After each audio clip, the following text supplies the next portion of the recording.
मेरे प्यारे देशवासियों, बहनों और भाइयों, बेटी और बेटों, हम लगभग 130-140 करोड़ की जनसंख्या वाले भारतवर्ष के एक महान प्रजातांत्रिक पद्धति में विश्वास करने वाले, अपने संविधानों को सम्मानित करने वाले नागरिक हैं। और देश में रहते हैं तो देश का विकास होना चाहिए, देश में सद्भावना होनी चाहिए, देश में प्रेम और सौहार्द का वातावरण होनी चाहिए।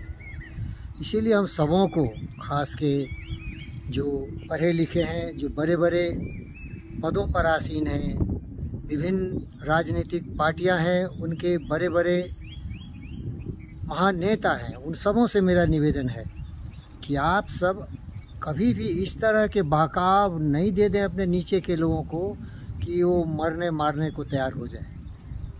कोई भी समस्या अगर खड़ी होती है, कोई भी वाद विवाद होता है, तो उसका समाधान हम बैठ के करें। और अगर बराबर डिबेट होता है, बहस होती है, सारे टेलीविज़न चैनल से उसको दिखाते हैं। बहस क्यों होता है? बहस इसीलिए होता है कि दो पक्ष होते हैं, वो अपनी अपनी बात को सही बताने के लिए और दूसरे को गलत ठहराने के लिए तरह तरह के तर्क वितर्क करते हैं। इसका मतलब ये है कि हो सकता है कि दोनों गलत हों, और हो सकता है कि एक पक्ष सही हो और दूसरा पक्ष को सत्य का एहसास ही नहीं हो, इसीलिए वो भिड़ जाता है, मरने मारने पर तैयार हो जाता है। और डिबेट के टेबल से हटने के बाद उसका जो दुष्परिणाम है वो समाज के विभिन्न क्षेत्रों में भी देखा जाता है। आज भारत में जो हो रहा है, नफरत, नाराज़गी, हत्याएं, क्रोध, इससे हमारा देश जल रहा है। लोगों की सुरक्षा और शांति में बहुत ही विघ्न आ गया है।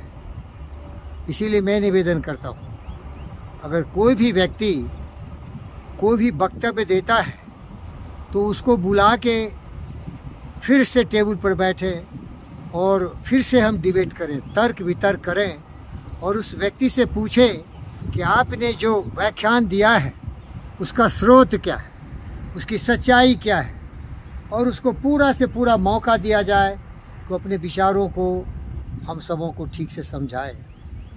अगर हमारे विभिन्न धर्मों के लोगों का धर्म ग्रंथ होता है, हिंदुओं का ग्रंथ गीता, महाभारत, रामायण, उपनिषद, वेद, पुराण, तरह तरह के ग्रंथ हैं, क्योंकि हिंदू धर्म में कोई ऐसा व्यक्ति नहीं था जो इस धर्म को प्रतिस्थापित किया हो।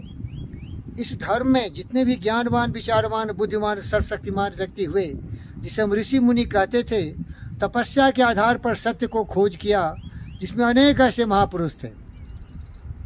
और उसी तथ्य पर गौतम सिद्धार्थ बुद्ध ने भी सत्य को दुनिया के सामने रखने की कोशिश की।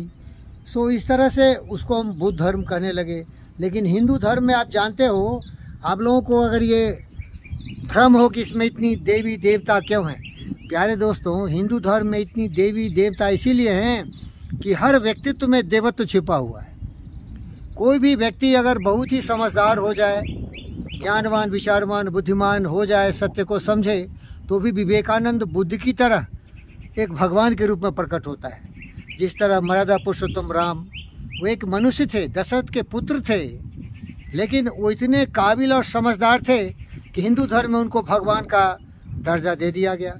इसी तरह कृष्ण हुए, और इसी तरह परशुराम हुए, और इसी तरह देखेंगे कि हिंदू धर्म में अनेक देवी देवताएं हैं। और अगर आप हिंदू हैं तो आप भी देवता के रूप में प्रकट हो सकते हैं, अगर आपके विचारों में देवत्व हो। आप पूछेंगे देवत्व क्या होता है? देवत्व का मतलब होता है सत्य, न्याय, प्रेम, शांति, अहिंसा, करुणा, दया, प्रेम, सहयोग, सबको साथ लेने की बात, हमेशा असत से सत्य की ओर जाना, हमेशा अमृत की ओर बढ़ना, हमेशा लोगों का सहयोग करना, अपने स्वार्थ को तिलांजलि दे देना और मानवता के कल्याण के लिए अपना जीवन को समर्पित कर देना, पूरी पृथ्वी को अपना परिवार समझना और हर जीवात्माओं की रक्षा करना, ये देवत्व है। तो जो भी व्यक्ति इन विचारों को अपने मस्तिष्क में रख लेता है, उसे आप भगवान कह सकते हैं। हिंदू धर्म का यही सिद्धांत है। हिंदू धर्म में कोई भगवान एक नहीं है। जो भी व्यक्ति भगवान के गुणों से अपने को संपन्न करता है उसे हम भगवान कह देते हैं। प्यारे दोस्तों, ये तो बहुत बृहत और अथाह धर्म है, या ये कह सकते हैं कि ये कार्य करने की क्रिया है। ये व्यवहारिक जीवन में इसको अमल करते हैं, वो हिंदुत्व से उसको संपादित करते हैं और सनातन धर्म से उसको मानते हैं। इस धर्म में किसी के प्रति कोई वैमनस्यता नहीं है।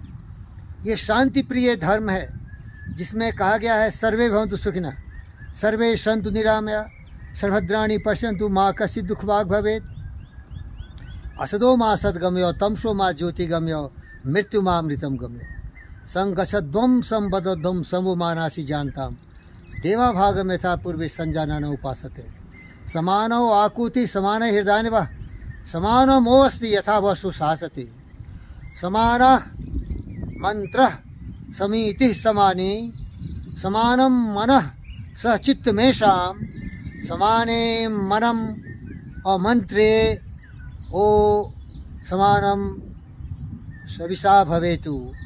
प्यारे दोस्तों, इस धर्म में केवल एकता का पात्र, एकता का सूत्र, एकता का मार्ग दिखाया गया है। इसीलिए कभी भी हिंदू आप देखेंगे किसी भी देश पर हमला नहीं किया। ये जो और हिंदू है कौन?